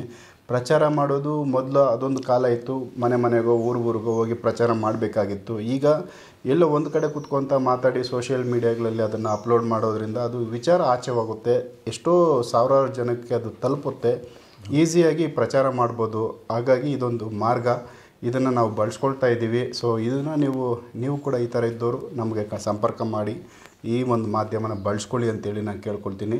ಸೊ ಚಂದ್ರಶೇಖರ್ ಅವರು ಬಸವಣ್ಣವ್ರ ಬಗ್ಗೆ, ಸೊ ವಿಶ್ವಗುರು ಬಸವಣ್ಣವ್ರ ಬಗ್ಗೆ ನಾವೇನು ನಿಮ್ಗೆ ಹೇಳಬೇಕಾಗಿಲ್ಲ, ಅವ್ರ ಬಗ್ಗೆ ಎಲ್ಲರಿಗೂ ಗೊತ್ತಿದೆ. ಸೊ ಅವ್ರ ಬಗ್ಗೆ ಅವರು ಒಂದು ಸ್ವಪ್ನದಲ್ಲಿ ಬಂದು ಈ ವಿಚಾರಗಳು ನನಗೆ ತಿಳಿಸ್ತಾ ಇದ್ರು ಅಂತೇಳಿ ನನಗೆ ಇದಕ್ಕೂ 3 ತಿಂಗಳು ಮೊದಲೇ ಹೇಳಿದರು. ಬಟ್ ಅವ್ರನ್ನ ನಾನು ಹೋಗಿ ಸಂಪರ್ಕ ಮಾಡೋಕ್ಕಾಗಿರಲಿಲ್ಲ. ಸೊ ಅವ್ರನ್ನ ನಮ್ಮ ಸ್ಟುಡಿಯೋಗೆ ಕರ್ಕೊಂಡು ಇವತ್ತು ಅವ್ರ ಮುಖಾಂತರ ಅವ್ರ ವಿಚಾರ ಏನೆಲ್ಲ ಅವ್ರು ನೋಡಿದ್ದಾರೆ ಆ ವಿಚಾರ ಎಲ್ಲ ನಿಮ್ಮ ಮುಂದೆ ನಾವು ತಿಳಿಸಿದ್ದೀವಿ. ಸೊ ಅವ್ರಿಗೆ ನಾವು ಧನ್ಯವಾದಗಳು ಹೇಳ್ತೀವಿ. ಸೊ ಈ ವಿಚಾರ ನಿಮ್ಮ ಗಮನಕ್ಕೆ ಅವ್ರ ಮುಖಾಂತರ ಬಂದಿರೋದಕ್ಕೆ. ಸರ್, ಕೊನೆಯದಾಗಿ ಚಿಕ್ಕದಾಗಿ ಏನಾದರೂ ಹೇಳೋದಿದ್ರೆ ಹೇಳ್ಬಿಡಿ. ಸೊ ಎಪಿಸೋಡ್ ಕ್ಲೋಸ್ ಮಾಡೋಣ. ಇದು ಸ್ವದೇಶಿ ಮೀಡಿಯಾದಿಂದ ತಮ್ಮ ನೋಡ್ತಕ್ಕಂಥ ಎಲ್ಲ ಪ್ರೇಕ್ಷಕರಿಗೆ ನಾನು ಒಂದು ವಿನಂತಿ ಮಾಡಿಕೊಳ್ಳುವುದೇನೆಂದರೆ, ನೀವೆಲ್ಲರೂ ಇದೇ ಕೊನೆಯ ಜನ್ಮ, ಕಲಿಯುಗದ ಕೊನೆಯ ಜನ್ಮ ಆಗಿರೋದರಿಂದ ನೀವು ಯಾರ್ಯಾರು ಏನೇನು ಅಡ್ಡದಾರಿ ಇರ್ಬೋದು ಮಾಡಿರ್ತಾರೆ. ನಾವು ಮಾಡಿದ್ವಿ, ಹಿಂದೆ ತಪ್ಪು ಮಾಡಿಲ್ಲ ಅಂತಲ್ಲ, ಮಾಡಿದ್ದಾದ್ರೆ ತಿದ್ದುಕೊಳ್ಬೇಕು. ತಿದ್ದುಕೊಂಡೇ ಪುಣ್ಯಾತ್ಮ ಆಗ್ತಾನೆ. ಅದಕ್ಕಾಗಿ ನೀವು ಯಾರ್ಯಾರು ಇದ್ದರು ಎಲ್ಲರೂ ನೋಡಿದಾರೆಲ್ಲರೂ ನಿಮ್ಮ ಮಾರ್ಗನ ಬಿಟ್ಟು, ತಪ್ಪು ಮಾರ್ಗ ಇದ್ದರೆ ಮಾತ್ರ ಯಾರು ಇರ್ತದೆ ಅವರೆಲ್ಲ ಬಿಟ್ಟು ಸರಿ ಮಾರ್ಗದಲ್ಲಿ ಧರ್ಮೋ ರಕ್ಷತಿ ರಕ್ಷತಃ ಅಂತ ಹೇಳಿದಾರಲ್ಲ, ಧರ್ಮವನ್ನು ನಾವು ಕಾಪಾಡಿದರೆ ಆ ಧರ್ಮ ನಮ್ಮನ್ನು ಕಾಪಾಡುತ್ತಂತ ಅವತ್ತಿಗೆ ಹೇಳಿದ್ದಾರೆ. ಅದು ನಿಜ ಆಗುತ್ತೆ ಕೂಡ. ಅದಕ್ಕಾಗಿ ನೀವೆಲ್ಲರೂ ಇಂದಿನಿಂದ ಈಗಿನಿಂದಲೇ ಬದಲಾಗಬೇಕಂತೇಳಿ ಧರ್ಮದಿಂದ ನಡ್ಕೊಳ್ಬೇಕು, ಸತ್ಯವನ್ನೇ ಮಾಡಬೇಕು, ಸತ್ಯದಿಂದ ನುಡಿಬೇಕು, ಸತ್ಯವನ್ನೇ ಮಾತಾಡಬೇಕು, ನಡೆ ನುಡಿ ಎರಡೂ ಒಂದಾಗಿರಬೇಕು ಅಂತ ಕೇಳಿಕೊಳ್ಳುತ್ತಾ, ನೀವೇನು ಬರ್ಬೇಕಂತಂದರೆ ನಮಗೆ ಫೋನ್ ಮಾಡಿರಿ. ಆದಮೇಲೆ ನಾಳೆ ಬೆನಕನ ಅಮಾವಾಸ್ಯೆ ಇದೆ. ಬೆನಕನ ಅಮಾವಾಸ್ಯೆ ದಿನ ನಾವು ಮಂತ್ರ ದೀಕ್ಷೆ ಕೊಡ್ಬೇಕಂತ ಅಂದ್ಕೊಂಡಿದ್ದೀವಿ. ನೀವು ಯಾರು ಬರ್ಬೇಕಂತ ಇದ್ದೀರೋ ಎಲ್ಲರೂ ಬನ್ನಿ. ಬಂದವರಿಗೆಲ್ಲರಿಗೆ ನಮ್ಮ ಮಂತ್ರ ದೀಕ್ಷೆ ಕೊಟ್ಟು ನಿಮಗೆ ದಾಸೋಹ ಏನಿದೆ ನಿಮಗೆ ಬಂದವರಿಗೆ ಊರದಿಂದ ಬಂದವರಿಗೆ ಎಲ್ಲರಿಗೆ ದಾಸೋಹ ಇರುತ್ತೆ. ಪ್ರಸಾದ ಮಾಡಿಕೊಡ್ರಿ, ಪ್ರಸಾದ ತೊಗೊಳ್ರಿ, ತಗೊಂಡೋಗ್ರಿ ಅಂತ ನಿಮ್ಮಲ್ಲಿ ಮತ್ತೊಮ್ಮೆ ವಿನಂತಿ ಮಾಡಿಕೊಳ್ಳುತ್ತಾ, ಹಾಗೂ ಅರವಿಂದ್ ಸರ್ ಅವರು ಸ್ವದೇಶಿ ಮೀಡಿಯಾದವರಿಗೆ ಕೂಡ ನನ್ನ ಅನಂತ ಕೋಟಿ ಶರಣಾರ್ಥಿಗಳು. ನಮಸ್ಕಾರ.